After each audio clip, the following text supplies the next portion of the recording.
Selamat datang di channel Alur Donghua. Sebelum menonton, silahkan subscribe, biar Mimin tambah semangat update-nya. Dia menunjuk satu jari ke gulungan itu, dan gulungan itu perlahan-lahan terbuka, di mana semburan ki mengerikan yang mencengangkan meletus ke langit. Gulungan itu ditutupi oleh lapisan cahaya keemasan. Cahaya biru melintas di mata Han Li, dan dengan kemampuan mata rohnya, dia dapat segera mengumpulkan isi gulungan itu. Ada pedang terbang emas yang tak terhitung jumlahnya dengan ukuran berbeda di seluruh gulungan, yang semuanya sangat mirip dengan kehidupan dan memiliki aura yang unik. Anehnya, meskipun karya seni itu hanya memiliki panjang dan lebar beberapa kaki, itu membuat seseorang merasa bahwa itu berisi pedang terbang yang tak terhitung jumlahnya. Pedang terbang ini telah digambarkan dalam berbagai ukuran dan posisi, dengan yang terbesar panjangnya beberapa ratus kaki, yang terkecil dari pedang ini hanya sekitar 1 inci panjangnya, namun semua pola pada pedang itu sangat jelas. Ini adalah karya seni pedang segudang yang diperoleh Han Li di dalam reruntuhan di dalam Vast Glacial Realm. Karya seni ini jelas mengandung seni kultivasi yang sangat kuat, dan selain dari teknik pemurnian roh, Han Li juga menghabiskan banyak waktu untuk mempelajari karya seni ini, sebuah usaha yang benar-benar memungkinkannya untuk mengumpulkan beberapa hal darinya. Hal-hal yang dia peroleh dari karya seni ada hubungannya dengan seni pedang, dan juga memiliki hubungan yang kuat dengan pemanfaatan indera spiritual. Di basis kultivasinya saat ini, dia sudah bisa mengolah formasi pedang Azure Coil terakhir yang dilingkupi dengan seni pedang Azure Essence, dan formasi pedang ini lebih kuat dari formasi pedang Fajar musim semi. Namun, setelah menyaksikan makhluk tahap integrasi tubuh beraksi di banyak kesempatan, Han Li merasa formasi pedang agak kurang. Karena itu, dia dikejutkan oleh momen inspirasi dan memutuskan untuk memasukkan apa yang telah dia peroleh dari berbagai karya seni pedang ke dalam formasi pedang Azure Coil. Benar saja, formasi pedang baru menjadi jauh lebih kuat, dan dia juga bisa mengendalikannya dengan lebih baik. Han Li menatap karya seni pedang yang tak terhitung jumlahnya tanpa berkedip. Hal-hal yang dia kumpulkan dari karya seni dikumpulkan dan diberi nama seni pengamatan pedang olehnya, tetapi dia tahu bahwa dia hanya mengumpulkan sebagian kecil dari apa yang benar-benar ditawarkan oleh karya seni itu. Hanya saja sisanya terlalu mendalam untuk dipahami oleh seorang kultivator tempering spasial. Setelah beberapa lama, dia menghela nafas pelan sebelum mengayunkan lengan bajunya ke udara, dan cahaya biru menyala sebelum karya seni kembali ke bentuk gulungannya dan menghilang ke udara tipis. Ekspresi kontemplatif muncul di wajah Han Li. Dia telah menuai banyak penghargaan dari Vast Glacial Realm, dan selain dari Spirit Refinement Teknik dan segudang karya seni pedang, salah satu yang dia anggap paling tinggi adalah Spirit Void Pill yang telah dia tipu. Bahkan makhluk tahap integrasi tubuh seperti Cai Liuying dan Duan Tianren telah merencanakan selama puluhan ribu tahun untuk mengamankan pil ini, jadi pil itu tentu saja sangat berharga. Sayangnya, ini adalah pertama kalinya dia mendengar tentang pil ini, dan mungkin hanya berguna untuk makhluk tahap integrasi tubuh, jadi pil ini tidak akan berguna baginya sebelum dia membuat terobosan. Selain dari pil Spirit Void, dia juga mendapatkan banyak obat roh lainnya dari kebun obat di dalam reruntuhan. Namun, sebagian besar dari obat-obatan roh ini telah diberikan kepada Qian Jizi dan yang lainnya, dan dia hanya menyimpan masing-masing satu sehingga dia dapat memelihara mereka sampai dapat menghasilkan benih.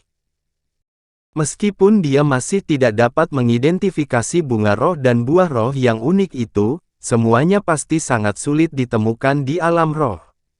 Obat roh yang paling dia hormati tidak lain adalah polong biji teratai perak itu. Obat roh ini kemungkinan besar adalah yang paling berharga di seluruh kebun obat, tapi dia tidak tahu apa itu, jadi dia tidak bisa melakukan apa-apa untuk saat ini. Dia hanya bisa berharap bisa belajar bagaimana menggunakan obat-obatan roh ini di masa depan. Mengesampingkan itu, dia bisa menyeduh anggur sutra merah surgawi dengan buah sutra merah. Anggur ini dapat memperpanjang umur seseorang dan meningkatkan konstitusi fisik seseorang, jadi tidak ada salahnya untuk meminumnya. Selain itu, buah sutra merah yang dia peroleh telah tumbuh selama ratusan ribu tahun, jadi mungkin anggur roh yang diseduh dengan buah-buahan ini akan memiliki beberapa efek positif tambahan. Adapun corrosive poison wheat, itu adalah bahan penting untuk memurnikan beberapa jenis pil yang dapat meningkatkan basis kultivasi makhluk tahap integrasi tubuh, sehingga dia dapat mulai menyempurnakan pil tersebut setelah dia membuat terobosan. Selain itu, jimat yang benar-benar abis dan diagram langit berbintang di dunia dalam layar adalah semua item yang sangat layak untuk diperiksa lebih lanjut. Han Li yakin bahwa mempelajarinya akan sangat bermanfaat bagi kehebatannya di bidang jimat dan formasi. Namun, selama kira-kira seabad yang lalu, dia memfokuskan waktunya untuk mengolah teknik pemurnian roh dan beberapa teknik rahasia lainnya, jadi dia tidak punya banyak waktu untuk memeriksa hal-hal itu. Karena itu, masih di dalam gelang penyimpanan selama ini. Setelah beberapa lama, Han Li menghembuskan napas saat dia memusatkan perhatiannya pada kemacetan tahap integrasi tubuh. Indra spiritualnya telah meningkat pesat, dan itu, bersama dengan semua pil roh yang dia peroleh dari benua guntur, akan sangat meningkatkan peluangnya untuk membuat terobosan yang berhasil. Namun, sebelum itu, dia harus memperbaiki beberapa pil roh dan harta terlebih dahulu. Lagi pula, hambatan tahap integrasi tubuh berbeda dari semua terobosan besar yang dia buat di masa lalu. Tidak hanya dia membutuhkan sejumlah besar pil untuk membantunya selama proses terobosan, dia juga harus membuat formasi untuk memanfaatkan ki asal dunia untuk lebih meningkatkan peluang keberhasilannya.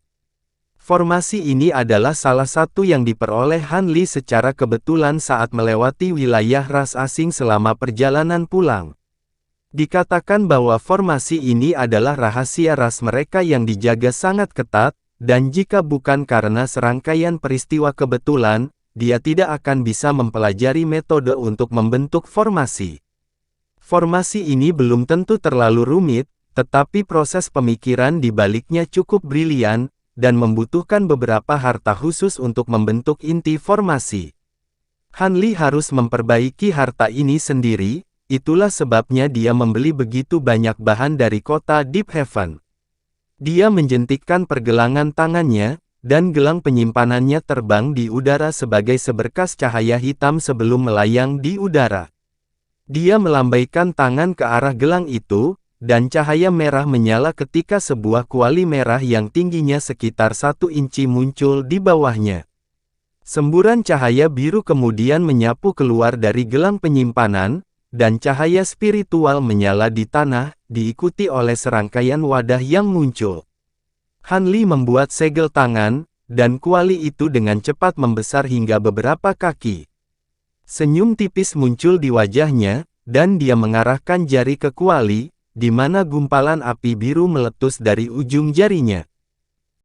Api berputar di sekitar kuali sebelum tiba-tiba membengkak menjadi beberapa kali ukuran aslinya, di mana aura panas dilepaskan, secara drastis meningkatkan suhu di dalam ruang rahasia. Sementara itu, Han Li membuat gerakan meraih ke arah salah satu kotak batu giok di tanah, dan tutup kotak itu terlepas dengan sendirinya sebelum sepotong logam muncul dari dalam. Permukaan logamnya berwarna hitam mengkilap, dan ada gumpalan ki spiritual yang memancar darinya. Ini jelas merupakan bahan yang sudah dihaluskan secara kasar.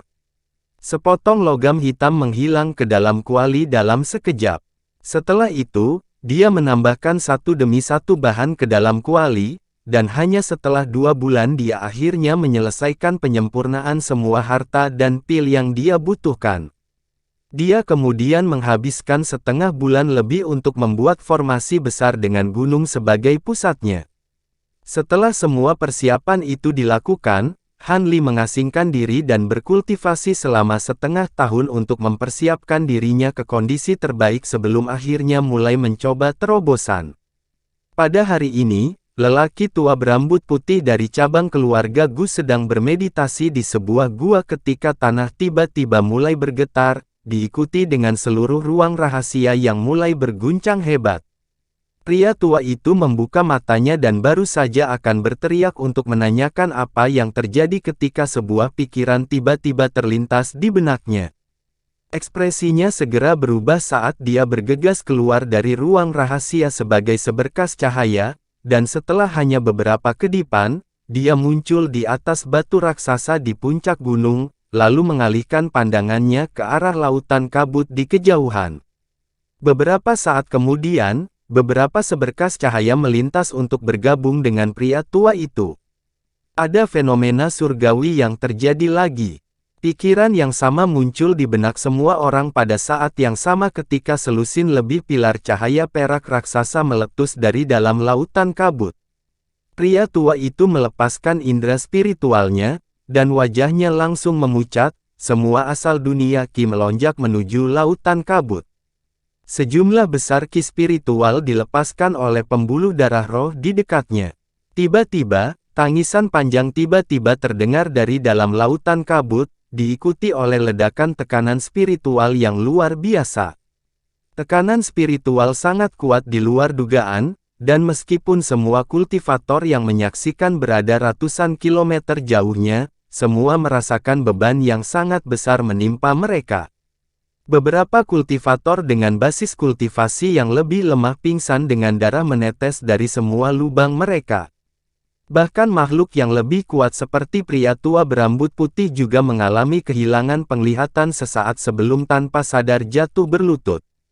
Orang-orang ini secara alami sangat khawatir, namun sebelum mereka memiliki kesempatan untuk melakukan apapun, semburan nyanyian Buddhis tiba-tiba terdengar dari dalam awan roh 5 warna, dan rune dari semua warna yang berbeda mulai muncul.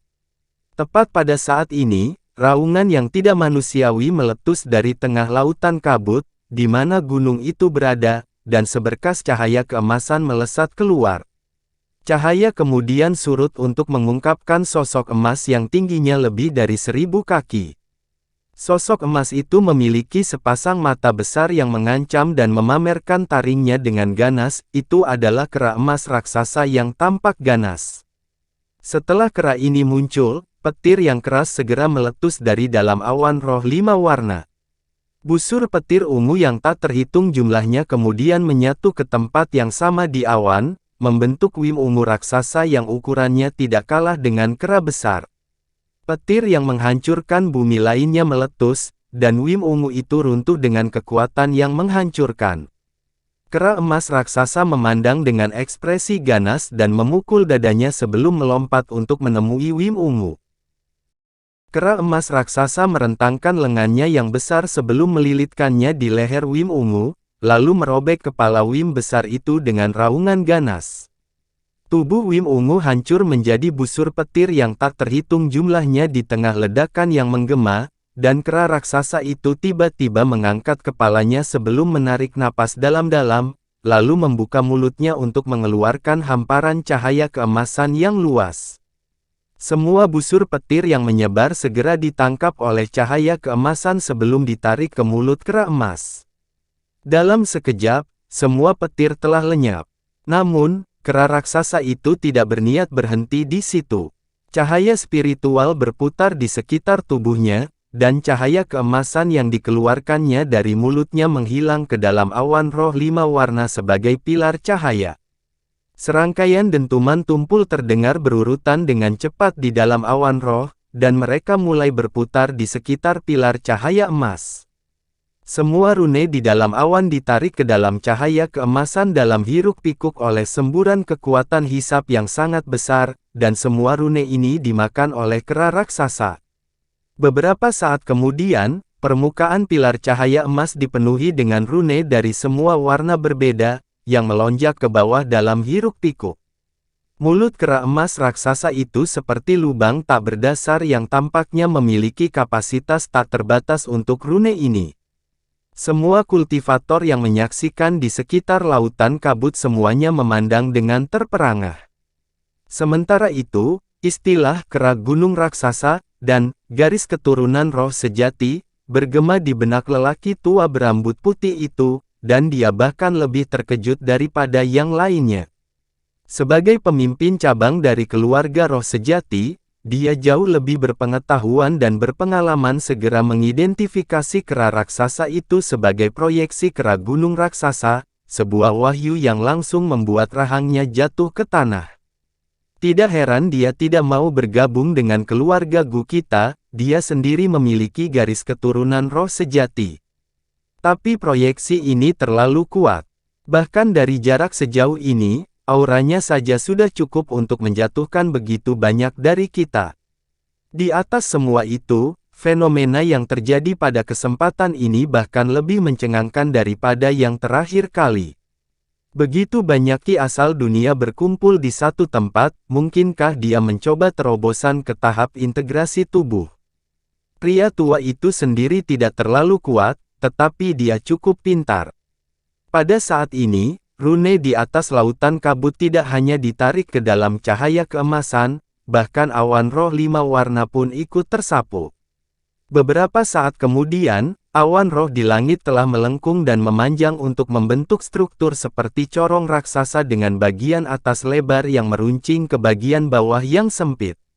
Sejumlah besar awan roh ini melonjak menjadi proyeksi kera raksasa, dan proyeksi yang sedikit tidak jelas secara bertahap menjadi lebih jelas. Tidak lama setelah itu, semua awan roh 5 warna telah tersedot, dan proyeksi kera raksasa tampaknya masih tidak puas. Itu menutup mulutnya sebelum membenturkan dadanya, dan cahaya keemasan yang menusuk keluar dari tubuhnya. Tornado putih terbentuk di sekitar proyeksi kera raksasa sebelum membesar dengan cepat, itu telah sepenuhnya mencakup proyeksi raksasa di dalamnya.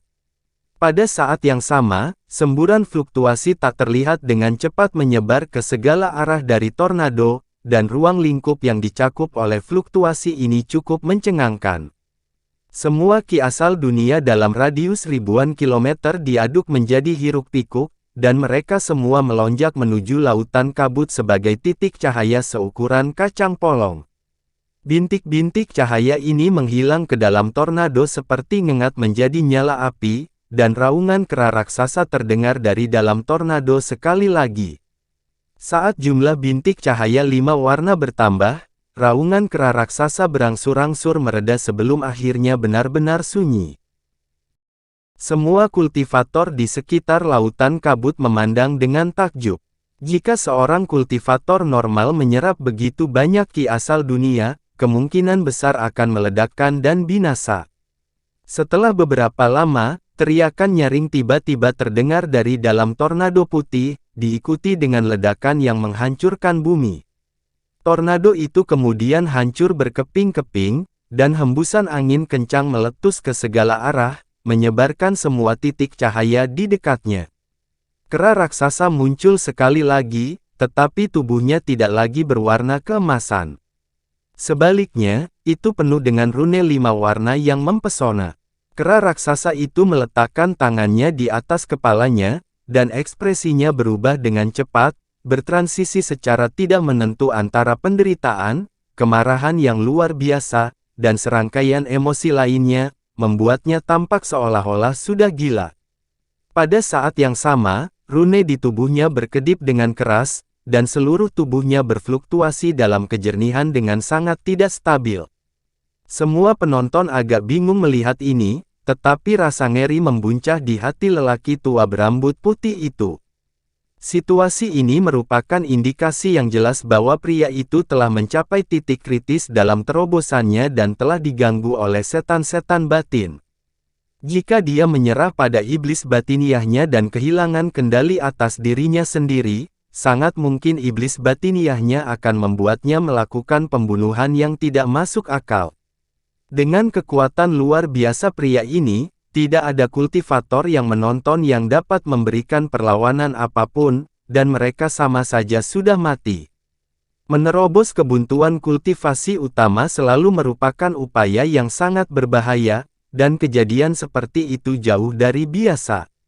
Dengan mengingat hal itu, kengerian lelaki tua itu mengedarkan kekuatan sihirnya sendiri dengan sekuat tenaga, mencoba melawan tekanan yang sangat besar sehingga dia bisa memimpin yang lainnya menjauh dari sini, tetapi dia baru saja bangkit sebelum kakinya menyerah, dan dia berlutut ke tanah lagi. Meskipun proyeksi kera raksasa di kejauhan jelas sangat membingungkan, tekanan spiritual yang dilepaskannya tidak menunjukkan tanda-tanda mereda. Sebagai seorang kultivator Naschen Soul belaka, dia benar-benar tidak bisa bergerak, dan bahkan kekuatan sihirnya sama sekali tidak dapat beredar, jadi dia bahkan tidak dapat memperingatkan orang lain tentang betapa berbahayanya situasi ini. Karena itu, lelaki tua itu hanya bisa melihat tanpa daya saat kengeriannya memuncak. Sementara itu, di dalam ruang rahasia di gunung, Han Li duduk dengan kaki bersilang di dalam formasi kecil. Tubuhnya benar-benar diam dan tak bernyawa, dan ada Naschen Soul berwarna emas dan biru yang tingginya sekitar setengah kaki melayang beberapa kaki di atasnya. Naschen Soul sedang menatap sudut ruang rahasia di luar formasi, dan memegang segmen pedang emas di lengannya. Ada 72 pedang biru kecil di sekelilingnya, membentuk penghalang pelindung yang aman. Di sekitar pedang kecil ada penggaris perak pendek, kuali biru kecil, dan pedang hitam besar, yang semuanya perlahan berputar di sekitar Naschen Soul. Penampilan Naschen Soul saat ini salah satu matanya berwarna biru berkilauan sementara yang lain semerah darah.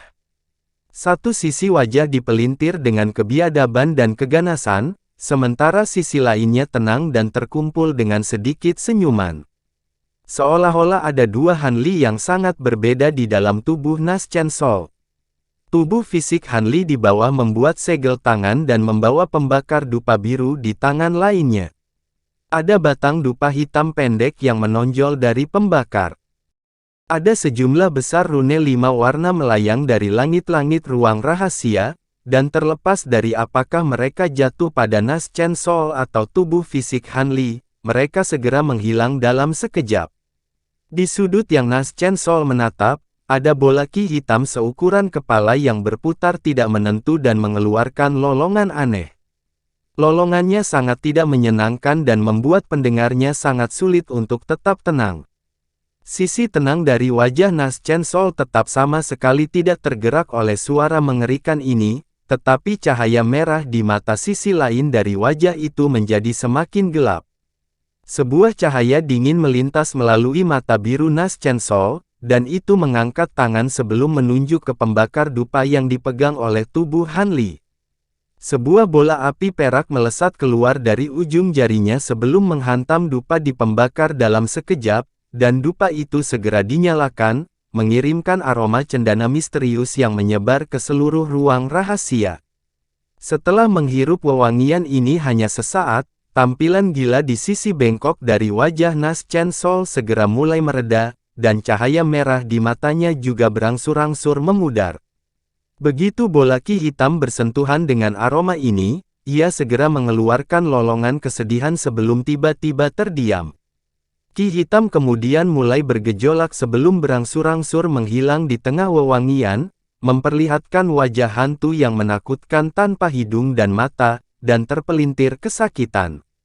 Naschen Soul segera membuka mulutnya untuk mengeluarkan sambaran petir emas setelah melihat ini, dan busur petir menghantam wajah hantu itu dengan akurasi yang tepat di tengah ledakan yang menggema, menyebabkannya bergetar hebat.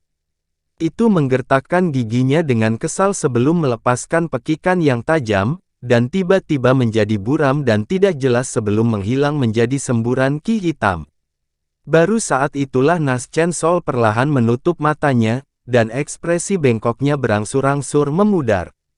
Ketika membuka kembali matanya, telah sepenuhnya mendapatkan kembali kejelasannya. Hanya pecahan jiwa dari Raja Iblis Surgawi yang berani mencoba dan menggangguku.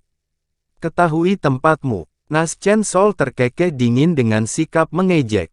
Ia kemudian melemparkan bagian pedang di lengannya ke udara, lalu dengan cepat membuat segel tangan sebelum menutup matanya lagi. Kecepatan rune 5 warna turun dari langit-langit segera meningkat lebih dari 2 kali lipat, dan seluruh ruang rahasia dipenuhi dengan cahaya spiritual yang berkedip tanpa henti. Pada saat yang sama, aroma aneh dilepaskan oleh tubuh fisik di bawah. Namun, Nas Chen Sol terus menyerap rune 5 warna yang jatuh dari atas dengan sekuat tenaga. Saat melakukannya, tubuhnya mulai mengembang dengan cepat. Setelah sekitar 8 menit lagi, Nas Chen Sol telah tumbuh setinggi sekitar 4 kaki dan menyerupai anak kecil. Pada saat ini, proyeksi kera raksasa di atas gunung tiba-tiba menyusut kembali ke dalam perut gunung sebagai pilar cahaya. Ledakan yang sangat besar dari ki asal dunia segera turun ke ruang rahasia sebelum menyuntikkan dirinya ke jiwa yang baru lahir dan tubuh fisik dalam hiruk-pikuk. Kulit tubuh fisik mulai menjadi transparan, dan aroma yang dikeluarkannya menjadi lebih kuat. Sementara itu, Nas Chen Sol di atas melebar ke ukuran yang sama dengan tubuh fisik di tengah kilatan cahaya spiritual dalam rentang hanya beberapa tarikan napas. Matanya tertutup rapat, dan melayang di udara dengan sikap duduk sementara ekspresi kesakitan muncul di wajahnya.